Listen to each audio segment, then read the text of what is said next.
ಓ ಗೆಳತಿಯೋದುವೆಯ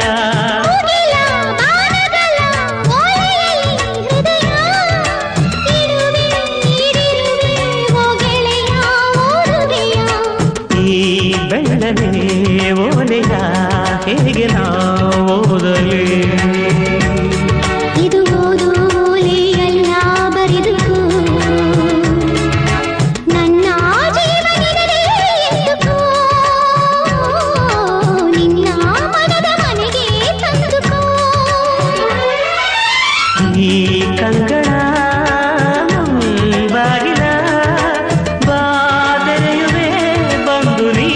ಸೇರಿಕೋ ಓ ಮೇಘವೇ ಮೇಘವೇ ವಂದನೆ ಸಂಧಾನದ ಪಾತ್ರಕ್ಕೆ ವಂದನೆ